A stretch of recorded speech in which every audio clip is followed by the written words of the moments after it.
चंबलपुर नामक एक छोटा सा गांव था, जहां मिट्टी की खुशबू, नदियों की ठंडी लहरें और खेतों की हरियाली लोगों के जीवन में सादगी घोल देती थी। उसी गांव में एक लड़का रहता था, मनोहर। उसका नाम ही उसके व्यक्तित्व को दर्शाता था, क्योंकि उसमें मासूमियत भी थी और जीवन को बेहतर बनाने का सपना भी। लेकिन मनोहर अक्सर सोचता, क्या मेरे सपने सच होंगे? क्या मैं भी कुछ ऐसा कर पाऊंगा जिससे मेरा जीवन बदल जाए? या ये सपने सिर्फ मेरे मन की कल्पना है जिन्हें लोग हंसी में उड़ा देंगे? गांव के लोग अक्सर उससे कहते, मनोहर, बड़े सपने देखना छोड़ दो।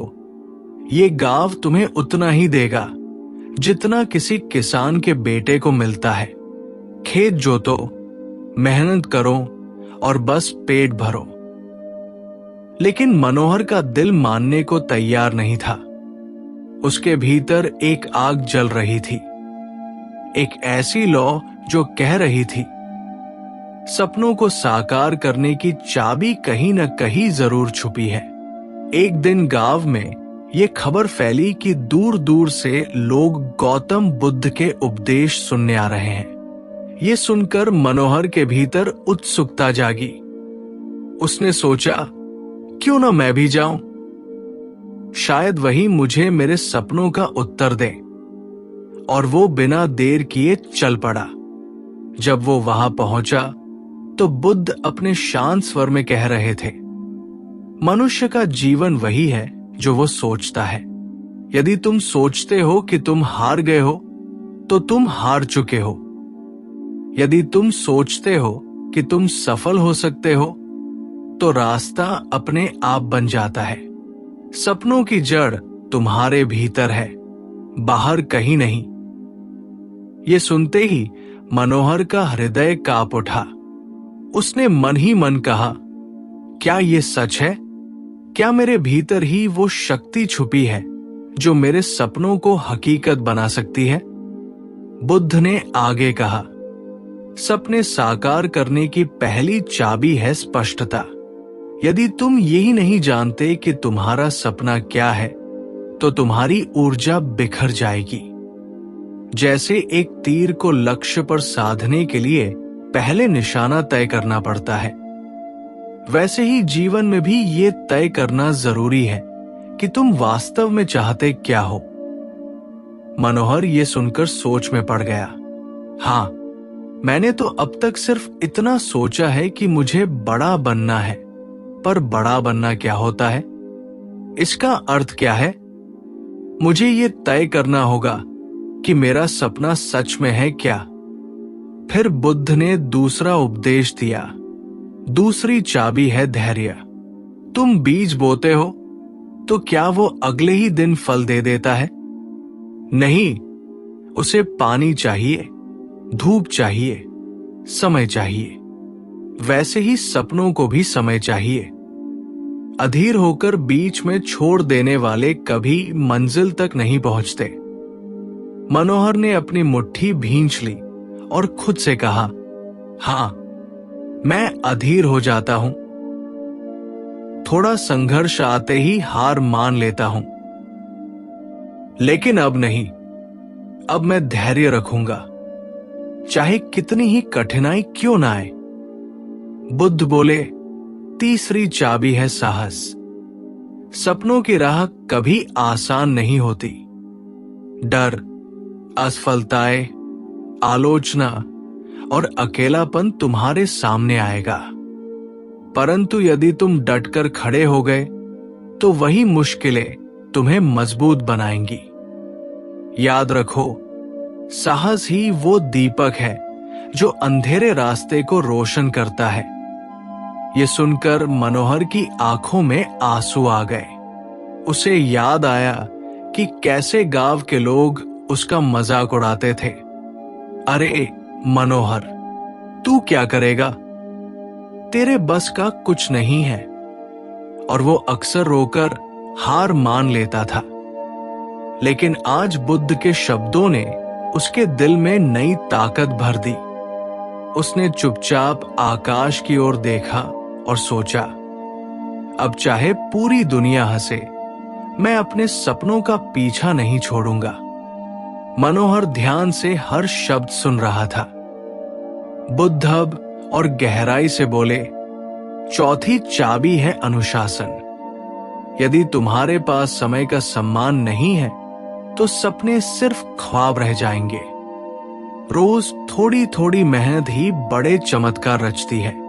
जैसे नदी की धार धीरे धीरे पत्थर को भी काट देती है, वैसे ही अनुशासन जीवन की हर कठिनाई को तोड़ देता है।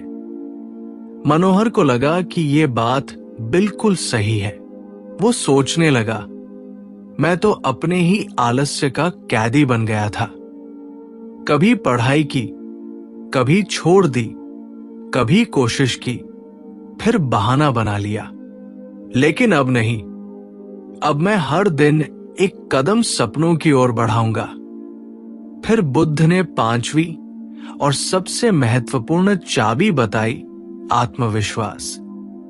वे बोले, यदि तुम खुद पर विश्वास नहीं करोगे तो दुनिया का कोई भी व्यक्ति तुम्हें कभी सफल नहीं बना सकता। आत्मविश्वास वो शक्ति है जो तुम्हें तब भी आगे बढ़ाती है जब सब दरवाजे बंद लगते हैं। याद रखो, तुम वही हो जो तुम खुद को मानते हो। मनोहर के हृदय में बिजली सी कौंध गई। उसने मन ही मन चिल्लाकर कहा, हां, मैं कर सकता हूं। मैं अपने सपनों को सच कर सकता हूं। बुद्ध के शब्द सुनकर मनोहर का जीवन ही बदल गया। वो जब चंबलपुर लौट रहा था तो उसके कदम भारी नहीं बल्कि हल्के हो गए थे। वो खुद से बात कर रहा था, अब मुझे पता चल गया है कि सपनों को साकार करने की चाबियां क्या है। स्पष्टता, धैर्य, साहस, अनुशासन और आत्मविश्वास। यही मेरी ताकत होगी, यही मेरा रास्ता होगा। उसके होठों पर मुस्कान थी और आंखों में चमक। गांव पहुंचकर लोग फिर मजाक उड़ाने लगे, मनोहर, तेरा क्या होगा? लेकिन इस बार उसने मुस्कुराकर कहा, मेरा सब कुछ होगा। अब मैं खुद पर विश्वास करता हूं। और उसकी आवाज इतनी दृढ़ थी कि सुनने वालों को भी एक पल के लिए उसकी बात सच लगने लगी। मनोहर जब चंबलपुर लौटा तो उसके भीतर एक नई ऊर्जा थी।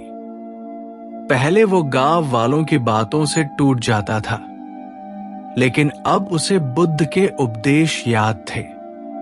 जब भी कोई कहता, अरे मनोहर, तेरा सपना बेकार है, वो मुस्कुराकर सोचता, तुम जो चाहो कहो, पर मैंने अपनी राह चुन ली है।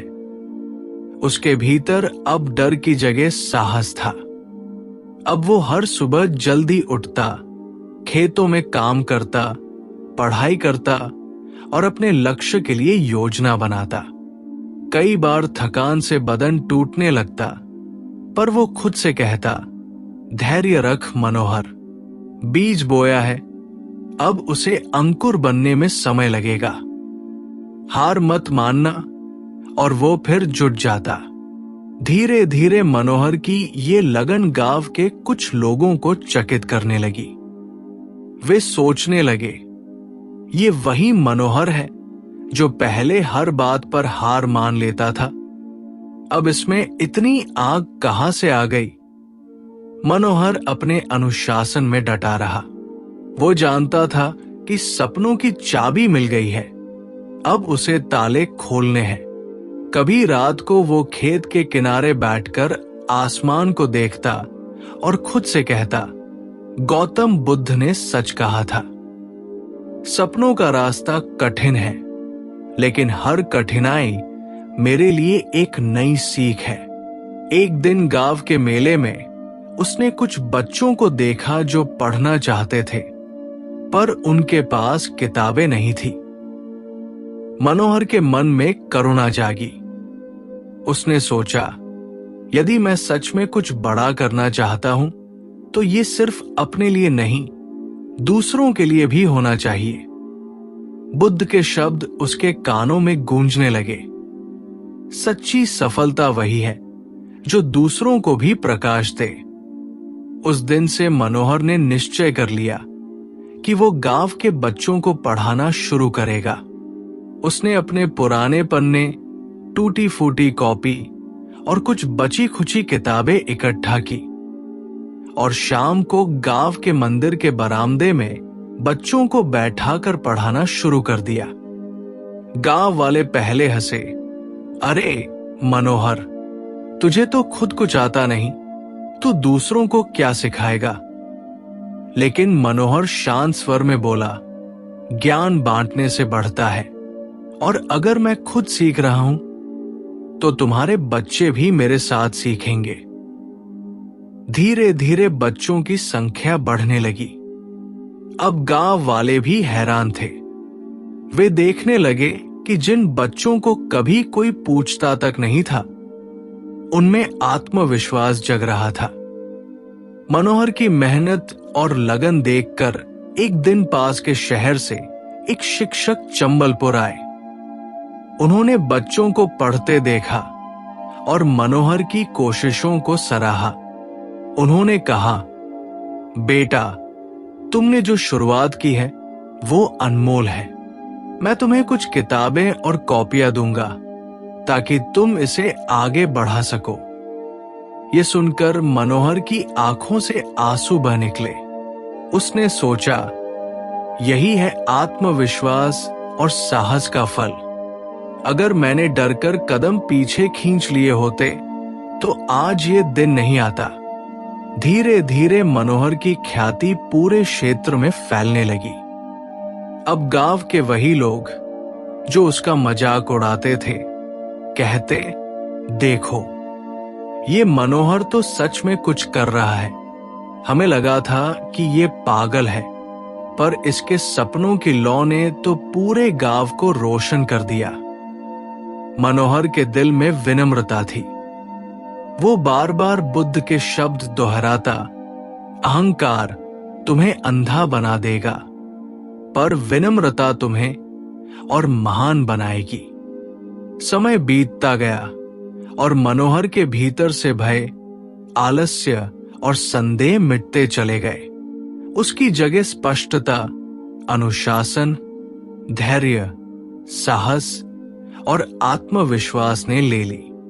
अब उसे समझ में आ गया था कि सपने साकार करने की चाबियां सिर्फ शब्द नहीं है, बल्कि जीवन का सत्य है। उसने देखा कि गांव के बच्चे जो कभी अंधकार में जी रहे थे, अब उनके चेहरों पर सपनों की रोशनी थी। मनोहर सोचता, यदि मैं हार मान लेता तो ये सब कभी संभव न होता। एक रात जब वो अकेले नदी किनारे बैठा था तो उसे बुद्ध की बातें याद आई। मनुष्य वही पाता है जिस पर वो विश्वास करता है। सपनों की पूर्ति बाहर से नहीं आती, बल्कि भीतर से शुरू होती है। मनोहर ने आंखें बंद की और कहा, धन्यवाद प्रभु, आपने मुझे रास्ता दिखाया। आपने मुझे समझाया कि सपनों को साकार करने की असली चाबियां मेरे ही भीतर थी। उसकी कहानी पूरे गांव के लिए प्रेरणा बन गई। बच्चे उसे गुरुजी कहने लगे। बड़े बुजुर्ग उसकी तारीफ करने लगे और सबसे बढ़कर मनोहर ने खुद को पा लिया।